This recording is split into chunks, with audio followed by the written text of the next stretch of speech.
মাস আজকে 3rd anniversary তো নতুন সরকারের। মমতা দি আজকে একটা লাইভ করেছেন, সেই লাইভটা অবশ্যই আমি দেখেছি। তিনি বলেছেন যে বহু কর্মীকে কেস দেয়া হয়েছে, বলেছেন তো, তিনি বলেছেন আমার কর্মীদের কেস দেয়া হচ্ছে, আমার কর্মীদের উপরে অত্যাচার হচ্ছে। 3 মাসে মমতা দি কটা জেলা সফরে গেছেন? কটা জেলা সফরে গেছেন? 21শে জুলাই কোর্টের পারমিশন পাওয়ার পর স্টেজে গিয়ে তিনি তার বক্তব্য রেখেছেন, আর তার আশেপাশের যতগুলো ল্যাম্পপোস্ট আছে তারা তাদের বক্তব্য রেখেছিল, ছবি তুলেছিল যাতে মিডিয়ায় ভেসে থাকা যায়। মমতা দি কটা জেলায় গেছেন? এই প্রশ্নের উত্তর তো দিদিকে দিতে হবে। রিজু দত্তের বলার অপেক্ষা রাখে না, স্বয়ং শ্রমিক ভট্টাচার্য বলছেন, দিলীপ দা বলেছেন, একজন ভারপ্রাপ্ত মন্ত্রী বলছেন। তৃণমূল জামানায়ও এটা হয়েছিল।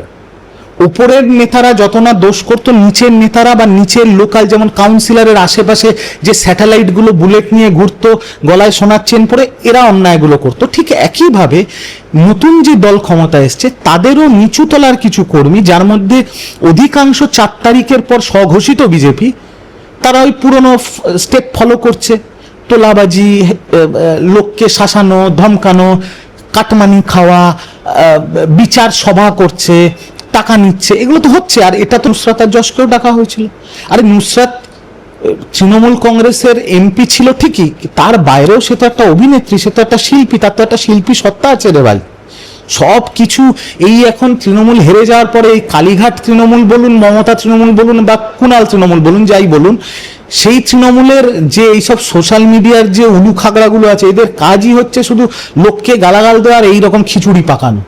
সেই অনুষ্ঠানটা একটি এনজিওর তরফ থেকে অনুষ্ঠান। এনজিওর নাম খোলা হাওয়া। খোলা হাওয়ার এনজিও ফাউন্ডার মেম্বার কে? বাংলার অর্থমন্ত্রী শ্রী স্বপন দাশগুপ্ত। তার এনজিওর অনুষ্ঠান, ইনভিটেশন লিস্ট সেই এনজিওর তরফ থেকে গেছে। বিজেপি 3 মাসের মধ্যে তাদের বহু নেতাদের শোকজ করেছে এবং দল থেকে বহিষ্কারও করেছে। তৃণমূল জামানায় 15 বছরে কবার দেখেছিলেন? 2-3 জন। আরাবুল ইসলামকে 3 বার সাসপেন্ড করে 3 বার ফেরত নেওয়া, জাহাঙ্গীরকে 1 বার সাসপেন্ড করে 1 বার, শৌকতকে 1 বার সাসপেন্ড করে 1 বার ফেরত নেওয়া, আর ডক্টর শান্তনু সেনকে সাসপেন্ড করা। বাকি তো দেখেন, এরা 3 মাসের মধ্যে বহু করেছে। তো আমার মনে হয় যে কাছে আজকের দিনে যদি আপনি বলেন আমি একটা রাজনীতির ছেলে, রাজনীতিতে নম্বর সর্বোপরি, তৃণমূল কংগ্রেস মানে ঋতব্রত বন্দ্যোপাধ্যায়। তুমিও মানছো? অ্যাবসলিউটলি, নম্বর তো তাই বলছে। 80-র মধ্যে 65 অফিসিয়ালি, আনঅফিসিয়ালি 75টা বিধায়ক তার সাথে আছে। দার্জিলিং থেকে ডায়মন্ড হারবার যত টাকা সব যুবরাজের নামে ওঠে। এত কেস, এত কিছু, এত এফআইআর হচ্ছে, প্রমাণ কি কিছু হয়েছে? এখনো অবধি তো হয়নি।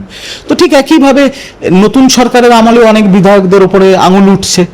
এবার যারা সরকারের মাথায় আছে, মুখ্যমন্ত্রী 100 কিলোমিটার স্পিডে কাজ করছে এবং তিনি উন্নয়নের দিকে তার পুরো ফোকাসটা আছে। তিনি এখন এইগুলো মাথা লাগানোর সময় তার কাছে নেই। সেটা আমি আশা করি আপনার দর্শকরাও বুঝতে পারছেন। উনি শুধু উন্নয়ন আর ইতিবাচকমূলক কাজ করছেন, বাকি দলের পুরোটা শ্রমিকবাবু নির্ধারণ করছেন। শ্রমিকবাবু রাজ্যের শাসক দলের সভাপতি ছাড়াও তিনি রাজ্যসভার সাংসদ, তাকে তো পার্লামেন্টটাও করতে হবে। তিনি এখন দিল্লিতে আছেন কারণ তিনি পার্লামেন্ট অ্যাটেন্ড করছেন। আমার দৃঢ় বিশ্বাস শ্রমিকবাবু কলকাতায় ফিরে আসার পরে এই কিছুদিনের মধ্যেই উনি চলে আসবেন। তার কাছে সব রিপোর্ট জমা পড়ে গেছে। বিজেপি একটা অত্যন্ত স্ট্রাকচার্ড দল। আজকে বাংলার নতুন যিনি মুখ্যমন্ত্রী হয়েছেন তিনি ইতিবাচক কাজ করছেন, বহু ভালো কাজ করছে। কেন্দ্র সরকার থেকে মানে ঝুড়ি ঝুড়ি টাকা আসছে, সেগুলো তো। এই মুহূর্তে আমাদের সাথে রয়েছেন রিজু দত্ত।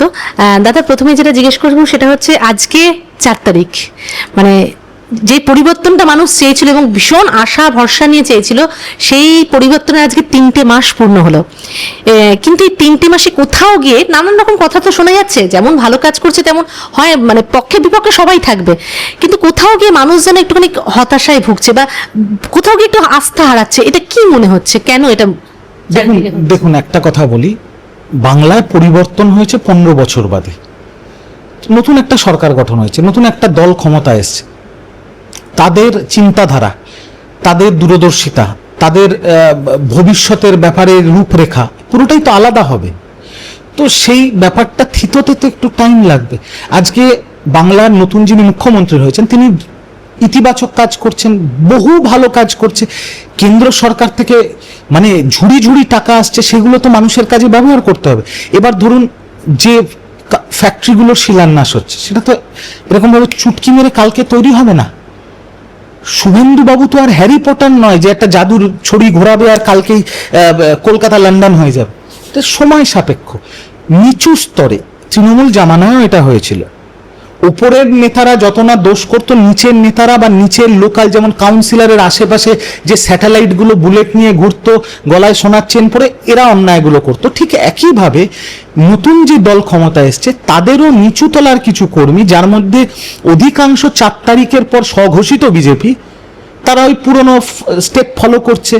তোলাবাজি, লোককে শাসানো, ধমকানো, কাটমানি খাওয়া, বিচার সভা করছে, টাকা নিচ্ছে, এগুলো তো হচ্ছে। আর এটা তো রিজু দত্তের বলার অপেক্ষা রাখে না, স্বয়ং শ্রমিক ভট্টাচার্য বলছেন, দিলীপ দা বলেছেন, একজন ভারপ্রাপ্ত মন্ত্রী বলছেন। কিন্তু তফাৎটা হচ্ছে তৃণমূল একটি আঞ্চলিক দল ছিল, বিজেপির আজকে 21টা রাজ্যে ক্ষমতায় আছে বিজেপি জানে কিভাবে রাজ্যে সরকার চালাতে হয়। আমার মনে হয় অনেক দিন বাদে ক্ষমতায় এসছে, কিছু ছেলে বাড়াবাড়ি করছে, সেই বাড়াবাড়িটা সিনিয়র নেতারা দেখছে, সব খবর নিচ্ছে, সব খবর তাদের কাছে পৌঁছে গেছে, বাড়াবাড়ি করতে দিচ্ছে। একদিন চাবি ঘুরিয়ে পুরোটা বন্ধ করে দেবে। যে যারা 21টা রাজ্যে সরকার চালাচ্ছে তারা আরেকটা রাজ্যে চালাতে পারবে না।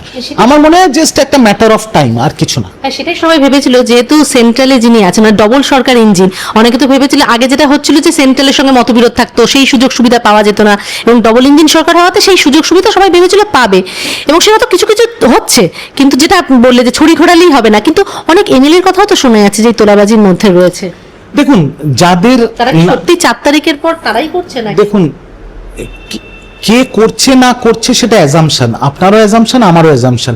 কারণ যদি সঠিক কোনো কিছু থাকতো তাহলে তাদের বিরুদ্ধে তো থানায় এফআইআর হতো, সেটা তো হয়নি, আমি তো শুনিনি হয়েছে বলে। তো তাহলে অ্যাজাম্পশন হচ্ছে তৃণমূল জামালেও আপনি শোনেননি কে টাকা তুলছে আর কে টাকা তুলছে না, কার নামে টাকা উঠছে আর কার নামে টাকা উঠছে না। তো তৃণমূল জামানায় তো একটা কথা মানে চর্চিত ছিল যে দার্জিলিং থেকে ডায়মন্ড হারবার যত টাকা সব যুবরাজের নামে ওঠে। এত কেস, এত কিছু, এত এফআইআর হচ্ছে, প্রমাণ কি কিছু হয়েছে? এখনো অবধি তো হয়নি। তো ঠিক একইভাবে নতুন সরকারের আমলে অনেক বিধায়কদের উপরে আঙুল উঠছে। এবার যারা সরকারের মাথায় আছে, মুখ্যমন্ত্রী 100 কিলোমিটার স্পিডে কাজ করছে এবং তিনি উন্নয়নের দিকে তার পুরো ফোকাসটা আছে। তিনি এখন এইগুলো মাথা লাগানোর সময় তার কাছে নেই, সেটা আমি আশা করি আপনার দর্শকরাও বুঝতে পারছেন। উনি শুধু উন্নয়ন আর ইতিবাচকমূলক কাজ করছেন, বাকি দলের পুরোটা শ্রমিকবাবু নির্ধারণ করছেন। শ্রমিকবাবু রাজ্যের শাসক দলের সভাপতি ছাড়াও তিনি রাজ্যসভার সাংসদ, তাকে তো পার্লামেন্টটাও করতে হবে। তিনি এখন দিল্লিতে আছেন কারণ তিনি পার্লামেন্ট অ্যাটেন্ড করছেন। আমার দৃঢ় বিশ্বাস শ্রমিকবাবু কলকাতায় ফিরে আসার পরে এই কিছুদিনের মধ্যেই উনি চলে আসবেন, তার কাছে সব রিপোর্ট জমা পড়ে গেছে। বিজেপি একটা অত্যন্ত স্ট্রাকচার্ড দল, যাদের যাদের বিরুদ্ধে অভিযোগ আছে তাদের বিরুদ্ধে কড়া ব্যবস্থা হবে। শুধু তাই না, আপনারা তো দেখেছেন যে বিজেপি 3 মাসের মধ্যে তাদের বহু নেতাদের শোকজ করেছে এবং দল থেকে বহিষ্কারও করেছে। তৃণমূল জামানায় 15 বছরে কবার দেখেছিলেন? 2-3 জন। আরাবুল ইসলামকে 3 বার সাসপেন্ড করে 3 বার ফেরত নেওয়া, জাহাঙ্গীরকে 1 বার সাসপেন্ড করে 1 বার, শৌকতকে 1 বার সাসপেন্ড করে 1 বার ফেরত নেওয়া, আর ডক্টর শান্তনু সেনকে সাসপেন্ড করা। বাকি তো দেখেন এরা 3 মাসের মধ্যে বহু করেছে। তো আমার মনে হয় যে যারা একটু উদ্বেগ প্রকাশ করছেন, এই বাড়াবাড়ি সহ্য করবে না বিজেপি। আর বিজেপির যে নেতা যে স্তরেরই হোক, তারা যদি এইসবের সাথে ইনভলভ থাকেন, আমার মনে হয় তাদের বিরুদ্ধে কড়া ব্যবস্থা নেবে বিজেপি দল, পার্টি বিজেপি। আচ্ছা, এই যে 20 জন যে এনসিপিআই যারা জয়েন করছে, ইন্ডিয়ার সঙ্গে বৈঠক করছে, সবই ঠিক আছে, কিন্তু সেটা একটা যেটা মানছি সবাই যে ন্যাশনাল একটা ইন্টারেস্ট আছে, তার জন্য হয়তো ওনাদেরকে সুযোগ দেওয়া হয়েছে। কিন্তু কিছুদিন আগে একটা অনুষ্ঠানে নুসরাতকে দেখা গেছে, সেখানে কিসের ইন্টারেস্ট? আমি কি করে বলবো বলুন? এই দেখুন, আপনি যে অনুষ্ঠানের কথাটা বলছেন, সেই অনুষ্ঠানটা একটি এনজিওর তরফ থেকে অনুষ্ঠান। এনজিওর নাম খোলা হাওয়া। খোলা হাওয়ার এনজিও ফাউন্ডার মেম্বার কে? বাংলার অর্থমন্ত্রী শ্রী স্বপন দাশগুপ্ত। তার এনজিওর অনুষ্ঠান, ইনভিটেশন লিস্ট সেই এনজিওর তরফ থেকে গেছে। নিশ্চয়ই নুসরাতকে এবং যশকে ইনভাইট করা হয়েছে বলে তারা গেছে। তো এই উত্তর তো তারা দিতে পারবে যারা ইনভাইট করেছে, আমরা কি করে বলবো? এবার এবার এবার একটা ব্যাপার জানেন তো কি, আমি তো এতদিন ধরে একটা দলের জাতীয় মুখপাত্র ছিলাম, রাজনীতিটা এখন এমন হয়ে গেছে না, ধরুন আমি কালকে যদি কংগ্রেসের কোনো নেতার সাথে দাঁড়িয়ে রাস্তায় চা খাই, বলবে রিজু দত্ত কংগ্রেসে জয়েন করছে। আমার তো বিজেপির বহু নেতার সাথে ব্যক্তিগত দুর্ধর্ষ সম্পর্ক, শুধু বাংলার না দিল্লিরও। আমি তার সাথে রাস্তায় ধরুন দেখা হয়ে গেল, আমি যদি তার সাথে দাঁড়িয়ে একটা চা খাই, তার মানে কি আমি সেই দলে জয়েন করছি? কিন্তু এখন রাজনীতিটাই এরকম হয়ে গেছে। আজকে একটা প্রতিষ্ঠানের তরফ থেকে তাসলিমা নাসরিনকে সম্বর্ধনা জানানোর জন্য একটা অনুষ্ঠান করা হয়েছিল, আমি যদি খুব ভুল না করি তাজ বেঙ্গল হোটেলে। সেখানে সেই প্রতিষ্ঠানের তরফ থেকে বহু মানুষকে ডাকা হয়েছিল, আমন্ত্রণ করা হয়েছিল, তার মধ্যে নুসরাত আর যশকেও ডাকা হয়েছিল।